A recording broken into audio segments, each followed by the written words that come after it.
ఓం వాగర్ధావ సంపృక్తో వాగర్ధ ప్రతిపత్తయే జగతః పితరౌ వందే పార్వతీ పరమేశ్వరౌ. శివాయ గురవే నమః.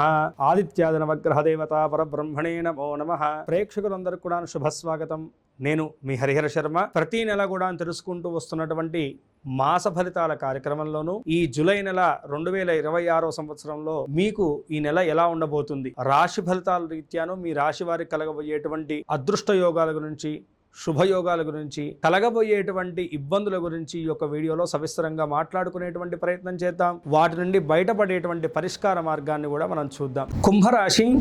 కుంభరాశి వారికి యొక్క జూలై నెల రాశి ఫలితాలను మనం గమనించుకుంటే కనుక ప్రధానంగా వృత్తి, వ్యాపార, ఉద్యోగస్తులకు ఏ విధంగా ఉందో మనం గమనిద్దాం. ప్రధానంగా మనం చూసుకుంటే కనుక కుంభరాశి వారు గత కొన్ని సంవత్సరాల నుంచి ఏలినాటి శని ప్రభావంలో ఉన్నారు. అయితే ఒకసారి ఆరోగ్యరీత్యా స్ట్రగుల్ అయ్యారు, ఇంకోసారి కుటుంబపరమైనటువంటి సమస్యలతో స్ట్రగుల్ అయ్యారు. ఇప్పుడు ప్రధానంగా వృత్తి రీత్యా మీరు ఇబ్బంది పడేటువంటి సూచనలు కనబడుతున్నాయి. ఎందుకంటే కనుక గత జూన్ 2వ తారీఖు నుంచి మారినటువంటి గురుగ్రహ సంచారం వల్ల, షష్ఠమ స్థానంలోకి మారినటువంటి గురువు వల్ల మీకు అసలు గురుబలం అనేటువంటిది లేదు. అంటే లక్ ఫ్యాక్టరీ అనేటువంటిది తగ్గిపోయినది. ఈ లక్ ఫ్యాక్టరీ తగ్గడం వల్ల ఏం జరుగుతుందయ్యా అంటే కనుక నిరంతరం మనం కష్టపడినా సరే దాన్ని ఎవరు గుర్తించరు, దానికి ఒక ప్రతిఫలం అనేటువంటిది రాదు. దీనివల్ల జీవితంలోనూ అననిత్యము కూడాను ఒక అన్సాటిస్ఫాక్షన్ అనేటువంటిది మిగిలిపోతుంది. ప్రధానంగా వృత్తి రీత్యా మీరు చేసినటువంటి ఎఫర్ట్స్ ఎవరు గుర్తించరు. అది గుర్తించకపోగా మీ మీద ఒత్తిడి కూడా పెరిగేటువంటి సూచనలు కనపడుతున్నాయి కుంభరాశి వారికి. కాబట్టి వృత్తి రీత్యా ప్రధానంగా జాగ్రత్తగా ఉండాల్సినటువంటి నెలగా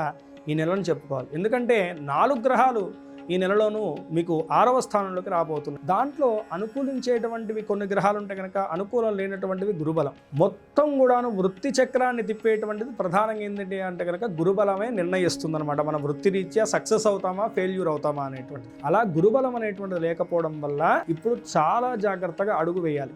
ఏ స్టెప్ తీసుకున్నా సరే 1కి 4 సార్లు కాదు 10 సార్లు ఆలోచించినా సరే తప్పు లేదు. చాలా జాగ్రత్తగా ఉండాలి. ఇది బాగా గుర్తుంచుకోండి. అయితే ఇక్కడ కొంతమేరకు ఉపశమనం కలిగినటువంటిది ఏమిటయ్యా అంటే కనుక అలాగా ప్రభుత్వ ఉద్యోగం చేసేటువంటి వారికి మాత్రం ఈ నెల కొంతమేరకు అనుకూలమైనటువంటి స్థితి కనబడుతుంది. ఎవరైతే కనుక ప్రమోషన్లు కానీ శాలరీ ఇంక్రీజ్మెంట్ గురించి ప్రయత్నం చేస్తున్నటువంటి వారు ఎవరైతే ఉన్నారో ప్రభుత్వ ఉద్యోగం చేసేవాళ్ళు, వాళ్ళకి ఈ నెల అనుకూలమైనటువంటి ఫలితాలు ఉండబోతున్నాయి. ఎందుకంటే సూర్యగ్రహం అనేటువంటిది అనుకూల స్థితికి మారబోతున్నది. అయితే దీంట్లో కూడా మనం చూసుకుంటే కనుక వృత్తి రీత్యా అంటే ఉద్యోగస్తులు ఎవరైతే ఉన్నారో మిగతా కేటగిరీస్ అందరూ కూడా కొంతమేరకు స్ట్రగుల్ అయ్యేటువంటి వాతావరణం సుస్పష్టంగా కనపడుతున్నది. అయితే వ్యాపారస్తులకు మాత్రం ఇది అనుకూలమైనటువంటి కాలం. ఎందుకంటే బుధుడు 6వ స్థానంలో ఉండడం వల్ల ఇన్ని రోజుల నుంచి ఏదైతే కనుక మీకు డబ్బులు ఆగిపోయి ఉన్నాయో, మీ చేతికి అందాల్సినటువంటి మెటీరియల్ ఆగిపోయి ఉన్నదో, లేదు మీరు ఇచ్చినటువంటి షూరిటీస్ పరంగా మీకు రావాల్సినటువంటి లాభాలు ఏవైతే ఉన్నాయో ఆగిపోయి ఉన్నాయో అవన్నీ కూడాను ఈ నెలలో మీకు అనుకూలించేటువంటి స్థితి కనబడుతున్నది. 17వ తారీఖు లోపల వాటిల్లోనూ మీరు అనేకమైనటువంటి ప్రయత్నాలు చేయండి. ఖచ్చితంగా లాభాలను అయితే కనుక పొందగలుగుతారని చెప్పేసి చెప్పుకోవాలి. ఏవైతే కనుక వ్యాపార విస్తీర్ణత గురించి మీరు ప్లాన్స్ చేసుకునేసి వాటి మీద ఎఫర్ట్స్ పెట్టారో వాటి యందు కూడా దృష్టిని ఉంచండి. ఖచ్చితంగా అనుకూలమైనటువంటి అంశాలు అయితే కనుక ఈ నెల ఉండబోతున్నాయి. పూర్తి స్థాయిలో చూసుకుంటే కనుక ఉద్యోగస్తుల కన్నా వ్యాపారస్తులకు అనుకూలమైనటువంటి కాలంగా చెప్పుకోవచ్చు. ఇక విద్యార్థులకు ఎలా ఉండబోతున్నది? విద్యార్థులకు మనం చూసుకుంటే కనుక 6వ స్థానంలోనూ ఈ యొక్క గురుగ్రహ సంచారం జరగడం అనేటువంటిది విద్యార్థులకు కొంతమేరకు గడ్డు కాలం అనే చెప్పుకోవాలి. అతి ముఖ్యంగా మెడిసిన్ రంగంలో ఉన్నటువంటి వారికి, లా విద్యల్లో చదువుతున్నటువంటి వారికి ఇది అనుకూలించినటువంటి కాలంగా చెప్పుకోవాలి. ఎవరైతే కనుక విదేశీ విద్య గురించి, విదేశీ యానం గురించి, అదేవిధంగా విదేశీ వ్యాపారాల గురించి, విదేశీ ఉద్యోగాల గురించి ప్రయత్నం చేస్తున్నటువంటి వారు ఉన్నారో వాళ్ళకు కూడా అంతగా అనుకూలత లేనటువంటి కాలంగా చెప్పుకోవాలి. కాబట్టి పూర్తి స్థాయిలో చూసుకుంటే కనుక విద్యార్థులు చాలా జాగ్రత్తగా, ఏకాగ్రతగా, శ్రద్ధతో ఉండాల్సినటువంటి కాలం. ఇక కుటుంబ రీత్యా ఎలా ఉండబోతున్నది? ఇక మనం మాట్లాడుకుంటే కనుక మొన్నటి వరకు కూడాను కుటుంబ సౌఖ్యత లేకపోయినా సరే మీ యొక్క తెలివితేటలతోటి, మీరు ఉండేటువంటి విధి విధానాలతోటి ఉన్నటువంటి ఆ చిన్నపాటి గొడవలు కానీ, స్పర్ధలు కానీ వాటిని అధిగమించారు. కానీ ఇప్పుడు పూర్తిగా అనుకూలత లేనటువంటి స్థితి. ఎందుకంటే 6వ స్థానంలో అటు మీకు గురుగ్రహ సంచారం జరుగుతున్నది, అదేవిధంగా శుక్రగ్రహ సంచారం అనేటువంటిది కూడా జరుగుతూ ఉన్నది.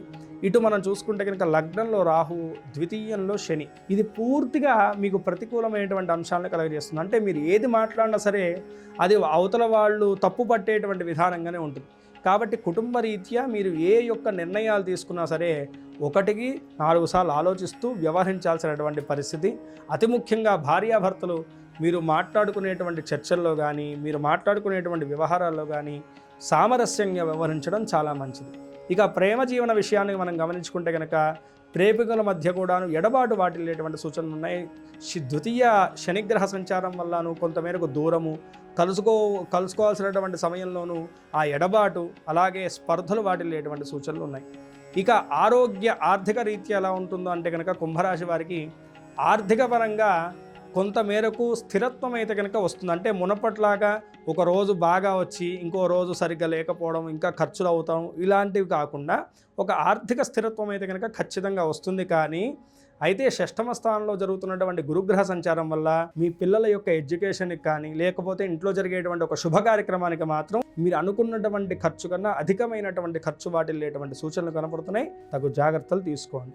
ఇక ఆరోగ్య రీత్యా చూసుకుంటే కనుక ఏలినాటి శని ప్రభావంలో ఉన్నారు కాబట్టి అధికమైనటువంటి శ్రమ మిమ్మల్ని వెంబడిస్తుంది. ఎప్పుడు విశ్రాంతి తీసుకుందామంటే కనుకను క్షణం తీరిక దబ్బిడి ఆదాయం లేదన్నట్టుగా ఎప్పుడు కూడాను క్షణం తీరిక లేకుండా నిరంతరం శ్రమిస్తూనే ఉంటారు. అయినా సరే గుర్తింపు ఏమైనా లభిస్తుందంటే శూన్యం. కాబట్టి ఈ సమయంలో కుంభరాశి వారికి ఉండేవి అంటే కనుక శారీరకమైనటువంటి శ్రమ, శారీరకమైనటువంటి భారం ఎక్కువగా వెంబడిస్తుంది. కాబట్టి ఇది మినహాయించి పెద్ద అనారోగ్య సమస్యలు ఏవి కూడా లేవు. పూర్తి స్థాయిలో చూసుకుంటే కనుక 63% అనుకూలమైనటువంటి ఫలితాలు కనపడుతున్నాయి కుంభరాశి వారికి. మరింత అనుకూలమైనటువంటి ఫలితాలు చేకూరడానికి ఏ దైవారాధన చేయాలంటే కనుక ప్రధానంగా గోసేవన చేయడం చాలా మంచిదండి. ఈ సమయంలో గురుబలం అనేటువంటిది అస్సలు అనుకూలించట్లేదు. ఈ గురుబలం అనేటువంటిది ఉండడం వల్ల ఏలినాడు శని ప్రభావం నుంచి అయినా సరే కొంతమేరకు మనం ఉపశమనం పొందొచ్చు. ఎందుకంటే కనుక శ్రమ చేసినా సరే శని ఉన్నంతసేపు నిరంతరం శ్రమే ఉంటుంది. దానికి తగినటువంటి ప్రతిఫలాన్ని ఇచ్చేటువంటి వాడు ఎవరంటే కనుక లక్ ఫ్యాక్టరీ ఇచ్చేటువంటి వాడు, అవకాశాన్ని ఇచ్చేటువంటి వాడు గురువు. అలాంటి గురుబలం కూడా లేకపోవడం వల్ల జీవితంలో అనేటువంటిది ఎక్కడి నుంచి ఒక సహాయం అనేటువంటిది ఉండదు. కాబట్టి ప్రధానంగా గురుబలం చేకూరడానికి ఆ యొక్క దత్తాత్రేయ స్వామి వారి యొక్క ఆరాధన చేయడం, గోసేవన చేయడం అనేటువంటిది ఈ సమయంలో చాలా మంచిది. అలాగే ఖచ్చితంగా ఈ నెలలో ఒక్కసారైనా గురుగ్రహానికి అలాగే రాహుగ్రహానికి పూజ చేయించేసి మినుములను శనగలను దానంగా సమర్పించడం, అలాగే దగ్గరలో ఉన్నటువంటి శివాలయాన్ని ప్రతి శనివారం నాడు సాయంకాల వేళ సందర్శించడం అనేటువంటిది సకలారిష్టములు తొలగింపజేసి సకల శుభాలను, అదృష్ట యోగాలను మీకు కలగజేస్తుంది. ఈ రాశివారు పై తెలిపినటువంటి చిన్నపాటి పరిష్కారాలను పాటించుకుంటూ, చెప్పినటువంటి జాగ్రత్తలు వహిస్తూ, చెప్పినటువంటి సూచనలు పాటిస్తూ, దైవారాధన చేసుకుంటూ ఈ నెలంతా కూడాను మీరు అనుకున్నటువంటి గోల్స్ వైపు మీ అడుగులన్నీ కూడా తాపీగా కొనసాగాలని చెప్పి, సుఖముతో సంతోషంతో మీ యొక్క జీవితం అనేటువంటిది కొనసాగాలని చెప్పేసి మనస్ఫూర్తిగా ఆ పరమేశ్వరుని ప్రార్థన చేసుకుంటూ స్వస్తి. సర్వే జనా సుఖినో భవంతు, లోకా సమస్తా సుఖినో భవంతు. మీలో ఎవరికన్నా మీ పర్సనల్ జాతకం తెలుసుకోవాలంటే కనుక కింద స్క్రోల్ అవుతున్నటువంటి నెంబర్ని సంప్రదించడం వల్ల నా అపాయింట్మెంట్ దొరుకుతుందండి. నేనే పర్సనల్గా మీ యొక్క జాతకాన్ని క్షుణ్ణంగా పరిశీలించి మీకున్నటువంటి దోషాలకు పరిష్కార మార్గాన్ని, యోగాలకు శుభకాలాన్ని ఖచ్చితంగా మీకు సవిస్తరంగా తెలియజేసేటువంటి ప్రయత్నాన్ని చేస్తాం. స్వస్తి.